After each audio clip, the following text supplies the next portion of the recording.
पटना संग्रहालय और उसके विस्तारीकरण कार्य का भी निरीक्षण किया है। शेष निर्माण कार्य को भी जल्द पूर्ण करने का निर्देश दिया।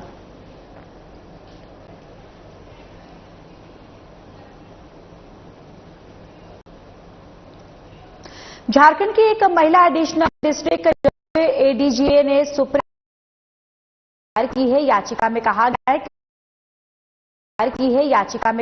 कि उनका तबादला हो गया है, जिसके चलते उन्होंने अपने बच्चे मांगना है। इससे पहले पश्चिम बंगाल की मुख्यमंत्री ममता बनर्जी ने भी अस्पताल पहुंचकर लालू से मुलाकात की और उन्हें पोते की बधाई दी।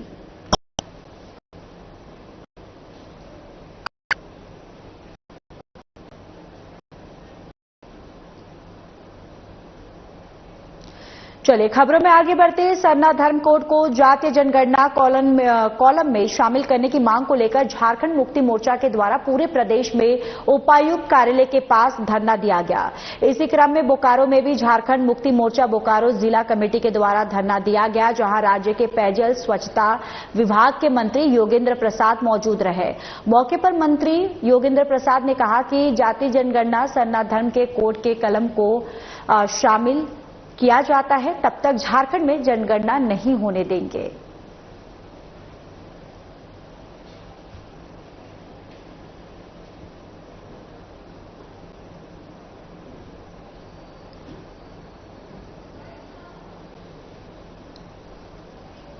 रूप से हम लोग सरना धर्म कोड जब तक राज्य में लागू नहीं होगा, जब तक हमारा केंद्र सरकार लागू नहीं करेगा, तब तक जातीय जनगणना जो करना है उसका हम लोग आज विरोध करने के लिए आए।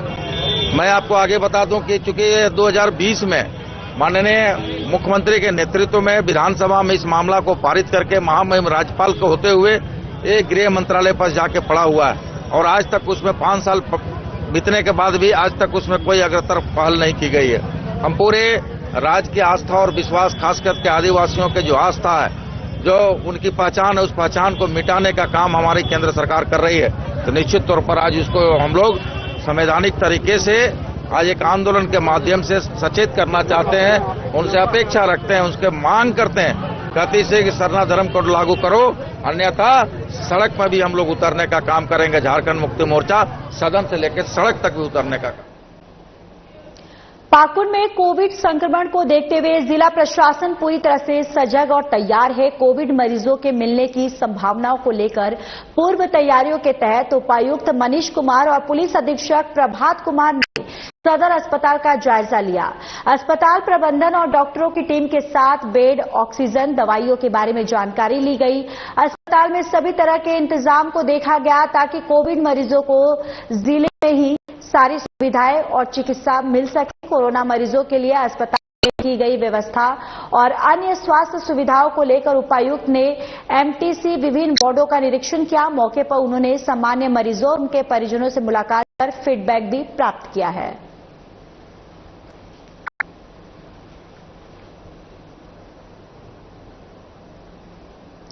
भारतीय प्रशासनिक सेवा के 2017 बैच के अधिकारी शशि प्रकाश सिंह ने हजारीबाग के 138वें उपायुक्त सह जिला दंडाधिकारी के रूप में पदभार ग्रहण किया। मंगलवार को निवर्तमान उपायुक्त नैन्सी सहाय ने नया उपायुक्त जो है उनका स्वागत किया और उन्हें अपना प्रभार सौंपा। अपना प्रभार सौंपने के उपरांत निवर्तमान उपायुक्त नैन्सी सहाय ने मीडिया से अपने हाल के अनुभवों को साझा किया।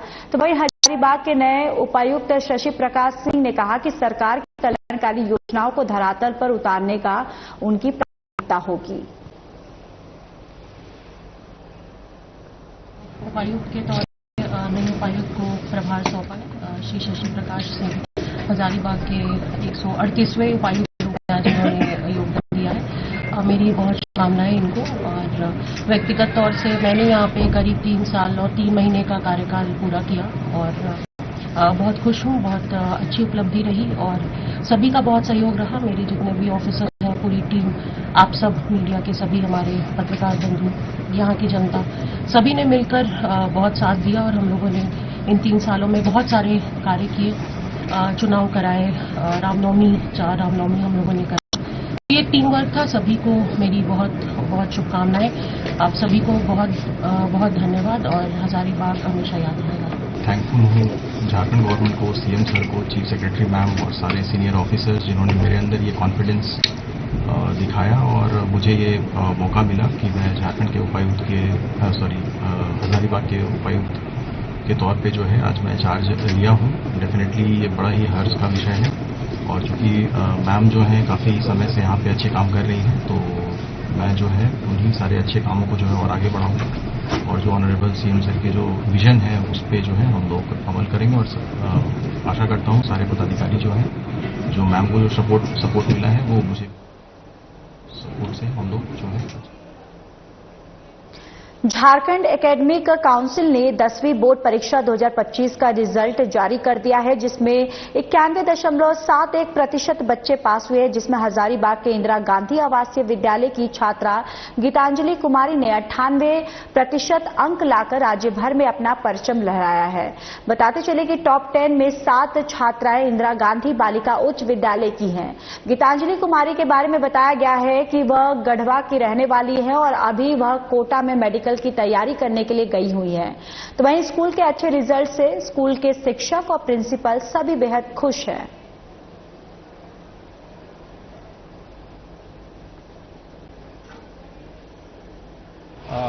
हमारी बच्चियां जो है वो टॉप 10 में 7 बच्चियां जो है यहाँ पे जगह बनाई है और टॉपर्स 1, 2, 3 जो हैं हमारी बच्चियां हैं। तो पिछले बार भी टॉपर्स थी पूरे राज्य में और आज भी टॉपर्स हैं। कितने गर्व की बात होती है सर? ये बहुत गर्व की बात है और इसके पीछे हम लोगों का पूरा साल भर का मेहनत होता है। यहाँ के शिक्षक और यहाँ के जितने भी स्टाफ हैं सारे लोग मेहनत करते हैं और उसका जो नतीजा है वो आज आप देख ही हैं। पूरे स्टेट में हमारी जो बच्चियां हैं वो टॉप करती हैं। आगामी बकरीद पर्व को लेकर कृषि उत्पादन बाजार समिति पाकुड़ में जिला स्तरीय शांति समिति की बैठक आयोजित की गई। बैठक की अध्यक्षता पाकुड़ उपायुक्त मनीष कुमार ने की। इस अवसर पर विधि व्यवस्था, जन सुविधा और यातायात प्रबंधन को लेकर विस्तृत चर्चा की गई। मौके पर उपायुक्त मनीष कुमार ने संबंधित अधिकारियों को आवश्यक दिशा निर्देश देते हुए आम लोगों को शांतिपूर्ण वातावरण में पर्व मनाने की बात कही। तो वहीं एसपी प्रभात कुमार ने कहा कि शांति व्यवस्था में बाधा डालने वालों से सख्ती से निपटा जाएगा।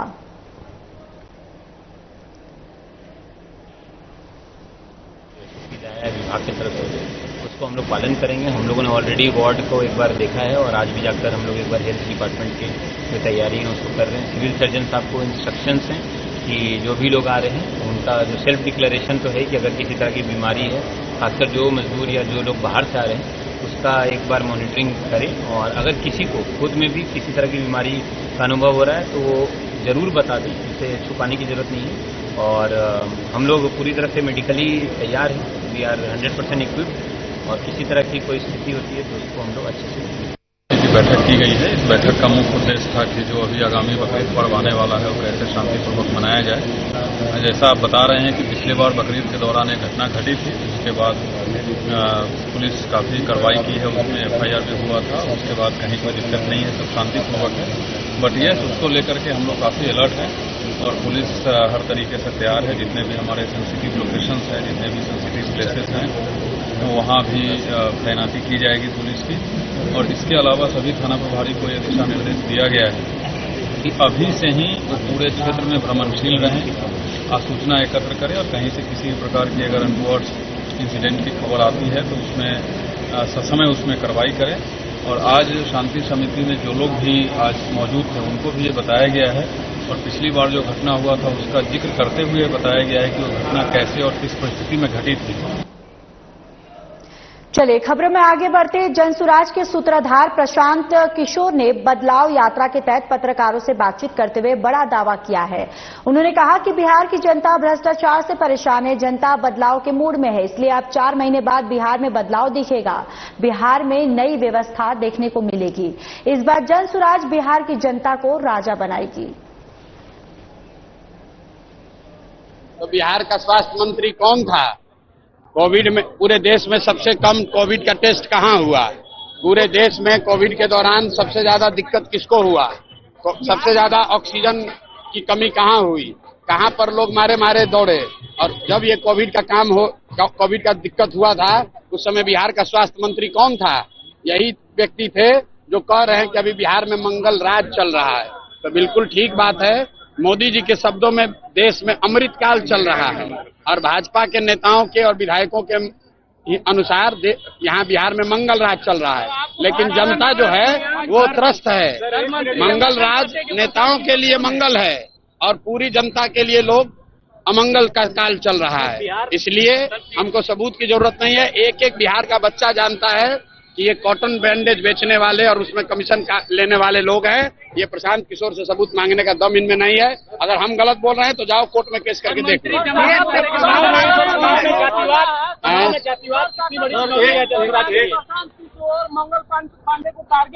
छोड़िए ना यार।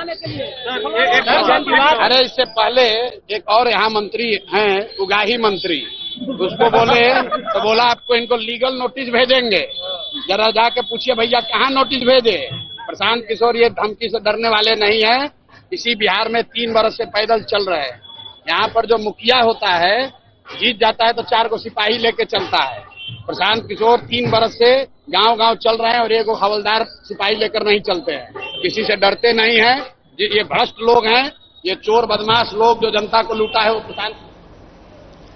खबर गोड़ा से है, जहां किसानों ने अडानी पावर प्लांट पर गंभीर आरोप लगाए हैं। दावा किया जा रहा है कि प्लांट से छोड़ा जा रहा जहरीला पानी खेतों को तबाह कर रहा है।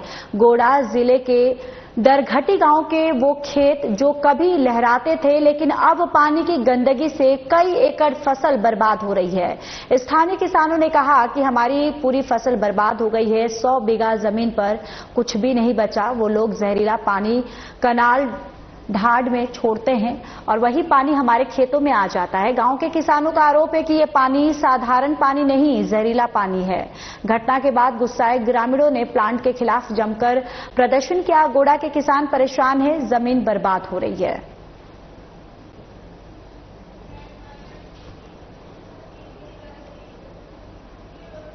रांची जिले के मैकुल सिंहगंज थाना क्षेत्र के धूप बस्ती में मंगलवार सुबह एक दिल दहला देने वाली घटना सामने आई है, जहां रवि लोहरा नामक के एक व्यक्ति ने अपनी पत्नी और 2 मासूम बच्चों को उनकी बेरहमी से हत्या कर दी। इस घटना के डीआईजी से एएसपी चंदन सिन्हा के निर्देश पर पुलिस की टीम ने कार्रवाई करते हुए हत्या के आरोपी रवि लोहरा को गिरफ्तार कर लिया। पकड़े जाने के बाद रवि लोहरा ने पुलिस को बताया कि वह राज मिस्त्री का कार्य करने गढ़वा गया था और 1 सप्ताह पहले घर आया था। अभियुक्त के भाइयों के साथ बंटवारा में घर क्षतिग्रस्त हो गया था, जिससे अपने ससुराल धमधमिया में 1 वर्ष से अपने परिवार के साथ रह रहा था। बताया गया कि वो अपनी पत्नी रेणु देवी से घर चलने के लिए और घर पर ही झोपड़ी बनाकर रहने के लिए बोलता था, तो उनकी पत्नी रेणु देवी जाने से इनकार करती थी, जो इन्हें स्वीकार नहीं था। इसी कारण ये योजना बनाए कि अपनी पत्नी और बच्चों की हत्या कर देंगे और स्वयं भी आत्महत्या कर लेंगे।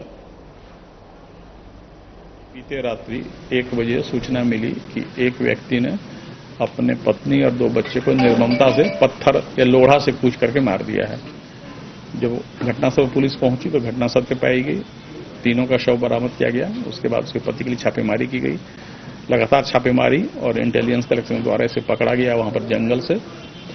लेकिन इस व्यक्ति ने पकड़े जाने पर अपने अपराध को स्वीकार किया और कहा कि ये गढ़वा में जो नगर जगह है वहां पर राजमिस्त्री का काम करता था और इसका कहना था कि 10 से 15,000 रुपये महीना ये कमाता था, लेकिन इसकी पत्नी को ये पैसा कम देता था। इसका कहना है कि हम LIC में इन्वेस्ट किए थे तो उसका प्रीमियम देते थे और घर का खर्च होता था। लेकिन पत्नी को शक था कि ये अपने कार्यस्थल पर किसी अवैध संबंध में उलझा हुआ है, इसके चलते पैसा नहीं देता है या कम पैसा देता है। इसको लेकर पति पत्नी के बीच में लगातार झगड़ा झंझट हुआ था और पत्नी ने इस गुस्से में कहा था कि हम तुमको छोड़ देंगे अगर तुम पैसा नहीं दोगे तो इसी आक्रोश में आकर इसने जो है अपने पत्नी और इसको लगा कि अगर पत्नी मरेगी तो हजारीबाग इचाक थाना क्षेत्र के सलपर्णी पेट्रोल पंप के मैनेजर से लूटपाट और हत्या के मामले में पुलिस को बड़ी सफलता हाथ लगी है। पुलिस ने इस मामले में 2 आरोपियों को गिरफ्तार कर लिया है। घटना बीते 15 अप्रैल की है, जब अज्ञात अपराधियों ने पेट्रोल पंप मैनेजर से लूट के दौरान उनकी हत्या कर दी। इस संबंध में जिले के पुलिस अधीक्षक अरविंद कुमार सिंह ने बताया कि गिरफ्तार आरोपियों के पास से लूट में इस्तेमाल की गई बाइक और हथियार भी बरामद कर ली गई है। सूचना मिली थी कि रहिया मोड़ के पास 2 आदमी हथियार लेके वहाँ घूम रहा है, कोई आपराधिक घटना करेगा तो इस सूचना पर हमने वहाँ के एसडीपीओ छुट्टी पर थे तो एसडीपीओ को मैंने वहाँ भेजा एक टीम के साथ और वहाँ पर मोटरसाइकिल का चेकिंग लगाया गया। चेकिंग लगाने पाकुड़ थाना क्षेत्र के बड़ी अलीगंज इलाके में पुलिस ने नशीले पदार्थों की तस्करी के खिलाफ बड़ी कार्रवाई करते हुए 3 किलो गांजा के साथ एक तस्कर को गिरफ्तार किया। आरोपी की पहचान मोहम्मद नसीम आलम के रूप में हुई है, जो पाकुड़ के ही बड़ी अलीगंज का रहने वाला है। बताया गया है कि एसपी प्रशांत कुमार को मिली गुप्त सूचना के आधार पर यह कार्रवाई की गई है। गुप्त सूत्रों से पता चला था कि बड़ी अलीगंज में जेल के ठीक पीछे किसी घर में मादक पदार्थ की खरीद बिक्री हो रही है। इस आशय का सूचना मिलने के बाद पुलिस अधीक्षक महोदय के द्वारा अनुमंडल पुलिस पदाधिकारी गुमला पुलिस ने लूटपाट की योजना बना रहे 3 युवकों को हथियार और 2 जिंदा गोली के साथ गिरफ्तार किया है। गिरफ्तार युवकों में दुदरिया निवासी प्रदीप लकड़ा, मनीष पन्ना और कुमूर गढ़ निवासी सत्यनारायण उर्वा शामिल है। और एसडीपीओ सुरेश प्रसाद यादव ने बताया कि पुलिस को गुप्त सूचना मिली थी, जिसके आधार पर पुलिस ने कार्रवाई करते हुए ये सफलता हासिल की है। 5/2025 को एसपी साहब को गुप्त सूचना मिली थी कि दुलरिया कचरा गड्ढा सेप्टिक टैंक प्लांट में कुछ अपराधी तत्व के लोग किसी बड़े आपराधिक घटना को अंजाम देने के लिए वहां एकत्रित हुए हैं। सूचना पर प्राप्त होने के पश्चात थाना स्तर पर कोयला सरकार के लिए कमाई का जरिया है, तो इसी से सरकार को घाटा उठाना भी पड़ रहा है, क्योंकि अवैध माइनिंग और कोयले की चोरी एक बड़ा कारण है। लेकिन पाकुड़ में कोयले की ओवरलोडिंग से राजस्व का नुकसान हो रहा है। पाकुड़ में कोयले का अवैध खनन को लेकर कार्रवाई तो हो रही है, इसलिए रोकथाम को लेकर भले ही झारखंड राज्य में प्रवर्तन निदेशालय का भय खासकर राज्य सरकार के बाबुओं और पत्थर उद्योग से जुड़े पट्टेधारियों को सता रहा है। तो कोयला ढुलाई तो हमारे यहाँ जो कोयलेरी का है, एक तो पाकुड़ आता है रेलवे साइडिंग पे और दुमका जाता है रेलवे साइडिंग में, तो इनको टाइमिंग सफिशिएंट मिलता है। बट अगर इन केस कभी कभी रोड जाम या किसी प्रकार का सिचुएशन होता है, उस प्रकार से हमें भी सूचना मिलती है कि टाइमिंग अगर फेल हुआ तो विषम परिस्थिति में कभी कभी ऐसा होता है। इन जनरल अगर ऐसा अगर हो रहा है या कोई अगर जानबूझ करके कर रहा है तो उसको हम लोग शहरी और ग्रामीण क्षेत्र के सभी नालों की सफाई मानसून से पहले की जाए, इसके लिए अतिरिक्त संसाधन लगाए गए। पूर्व में जलभराव वाले स्थानों को चिन्हित कर जल निकासी की व्यवस्था की जा रही है। विकास कार्यों की गति बढ़ाकर मानसून से पहले कार्य पूरे किए जा रहे हैं। पूर्व में ही वार्ड सफाई अभियान चालू किया था, तो सभी बड़े नालों को सफाई उम्मीद करते हैं कि इस बरसात में जो वाटर का लॉगिंग होता था वो नहीं। साथ ही अब ये क्योंकि बरसात तो पूरी तरह से मानसून आया नहीं है, उम्मीद करते हैं कि 10 दिन के अंदर हम लोग ये काम पूरा करें। नदी किनारे क्षेत्र है, ये सब नाला नाली जिस तरह से जाम हो जाता है, बाढ़ का माहौल हो जाता है, तो उसको किस तरह से देखना है? वो हमारे नज़र में है। हम लोगों ने प्लान करके लगभग 1.5 महीने पहले ही वार्ड सफाई अभियान चालू किया। इसके अलावा कहीं भी अगर कोई शिकायत आता है तो हम लोग उसको तुरंत एक्शन लेते हैं। इस बार उम्मीद करते हैं कि पूर्व की भांति यहाँ पर अलीपुर क्षेत्र में नालों का वातावरण। बिहार के दरभंगा में ग्राहक और होटल कर्मियों के बीच मारपीट की घटना सामने आई है। ग्राहक मोहम्मद राशिद का आरोप है कि होटल वालों ने मटन बिरयानी की जगह बीफ बिरयानी परोस दिया, जिसकी शिकायत करने पर विवाद इतना बढ़ गया कि मामला मारपीट गाली गलौज तक पहुंच गया। इस बात की शिकायत ग्राहक की ओर से मम्बी थाना को दी गई, तो पुलिस ने मौके पर पहुंचकर मामले को शांत करवाया।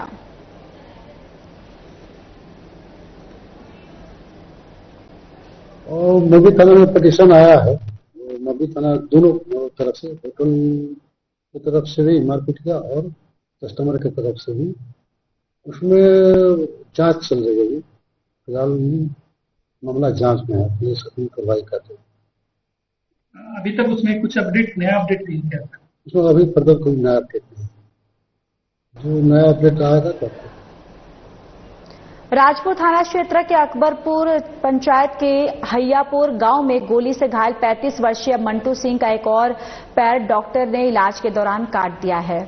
इस संबंध में पीड़ित युवक का चचेरा भाई अजीत सिंह ने बताया कि वाराणसी में चल रहे इलाज के दौरान डॉक्टर ने सुझाव दिया था कि पैर में काफी गहरा जख्म है, संक्रमण का खतरा बढ़ गया है जिससे पूरे शरीर को नुकसान हो सकता है, जिसको देखते हुए चिकित्सकों ने सलाह दी कि मंटू को एक पैर गंवाना पड़ा और अभी भी इनकी हालत जो है वो चिंताजनक है। तो वही घटना से परिवार काफी गहरे सदमे में है।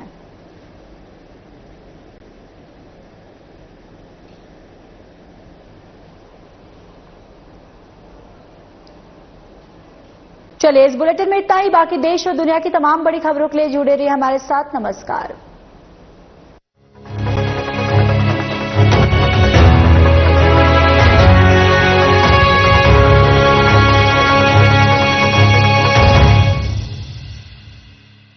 नमस्कार दोस्तों, पाकिस्तान के प्रति